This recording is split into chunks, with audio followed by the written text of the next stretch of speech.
ఢిల్లీ పర్యటనకు వెళ్లిన AP CM Jaganmohan Reddy కేంద్రం నుంచి రాష్ట్రానికి కావాల్సిన నిధులు ఆమోదాలను గురించి కోరారు.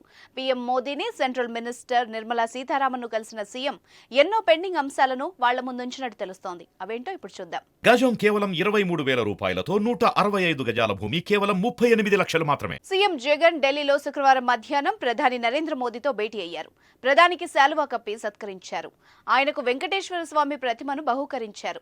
ప్రధానితో సీఎం జగన్ సమావేశం, విభజన హామీలు, ఏపీకి రావాల్సిన పెండింగ్ నిధులు, తాజా రాజకీయ పరిణామాల గురించి సీఎం జగన్ ప్రధాని నరేంద్ర మోదీతో చర్చించినట్టు తెలుస్తోంది. సమావేశం అనంతరం సీఎం జగన్ పార్లమెంట్లోని ఆర్థిక శాఖ కార్యాలయానికి వెళ్లారు. అక్కడ కేంద్ర ఆర్థిక శాఖ మంత్రి నిర్మలా సీతారామన్ను కలిశారు. రాష్ట్రానికి రావాల్సిన నిధులు, పెండింగ్ బకాయిల గురించి చర్చించారు.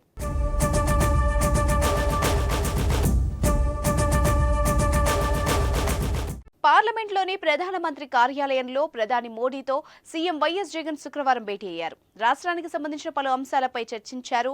పోలవరం ప్రాజెక్టులో కంపోనెంట్ వారీగా సీలింగ్ ఎత్తివేయడానికి కేంద్ర ఆర్థిక శాఖ అంగీకరించిందన్నారు. దీంతో పాటు ప్రాజెక్టు తొలి విడతను సత్వరమే పూర్తి చేయడానికి 12,911 కోట్ల నిధుల విడుదలకు అంగీకరించిందని తెలిపారు. అయితే ఈ రెండు అంశాలు కేంద్ర కేబినెట్ ఆమోదం కోసం ఎదురు చూస్తున్నాయని, దీనిపై తక్షణమే దృష్టి పెట్టాలని ముఖ్యమంత్రి కోరారు. పోలవరం మొదటి విడత పూర్తి చేయడానికి దాదాపు 17,144 కోట్లు ఖర్చవుతుందని, ఇప్పటికే దీనికి సంబంధించిన ప్రతిపాదన కూడా జలశక్తి శాఖ పెండింగ్లో ఉందని వెంటనే పరిశీలించి ఆమోదం తెలపాలని ముఖ్యమంత్రి విజ్ఞప్తి చేశారు. 2014 జూన్ నుంచి 3 ఏళ్ల పాటు తెలంగాణ రాష్ట్రానికి ఏపీ జెన్కో విద్యుత్ సరఫరా చేసిందని అన్నారు. ఇందుకు సంబంధించిన 7,230 కోట్ల బకాయిలు పెండింగ్లో ఉన్నాయన్నారు.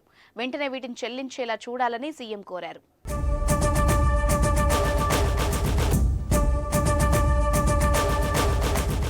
రాష్ట్ర విభజన సమయంలో ఇచ్చిన ప్రత్యేక హోదా సహా ఇతర హామీలను కూడా అమలు చేయాలని సీఎం కోరారు. రాష్ట్ర ఆర్థిక పురోగతికి ప్రత్యేక హోదా అవసరమని, పెట్టుబడులు రావడంతో మెరుగైన ఉపాధి అవకాశాలు ఏర్పడతాయన్నారు. రాష్ట్రంలో 13 జిల్లాలను 26 జిల్లాలుగా విభజించామని, ప్రతి జిల్లాకు ఒక మెడికల్ కాలేజ్ ఉండేలా రాష్ట్రంలో కొత్తగా 17 మెడికల్ కాలేజీలు నిర్మిస్తున్నామని తెలిపారు.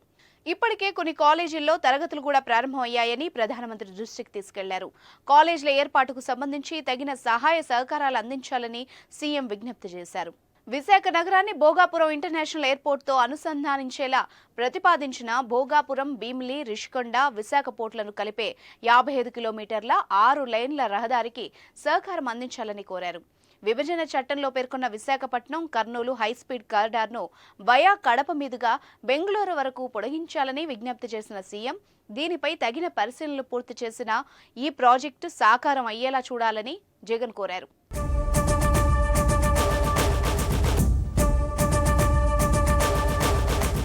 కడప, పులివెందుల, ముదిగుబ్బ, సత్యసాయి ప్రశాంతి నిలయం, హిందూపూర్ కొత్త రైల్వే లైన్ను దీంట్లో భాగంగా చేపట్టాలని సీఎం కోరారు. ఈ ప్రాజెక్టు వల్ల వెనుకబడ్డ రాయలసీమ ప్రాంతానికి చక్కటి కనెక్టివిటీ ఏర్పడుతుందని సీఎం చెప్పారు. విశాఖపట్నం మెట్రో రైల్ ప్రాజెక్టుకు వీలైనంత త్వరగా ఆమోదం తెలపాలని ప్రధాని ముఖ్యమంత్రి కోరారు. మొత్తానికి త్వరలోనే జనరల్ ఎలక్షన్స్ జరుగుతున్న తరుణంలో లెక్కల పద్దును ఢిల్లీ పెద్దల ముందు ఉంచారు జగన్. చూద్దాం కేంద్రం ఎటువంటి వరాలు కురిపిస్తుందో, ఎన్ని అంశాలను కరుణిస్తుందో.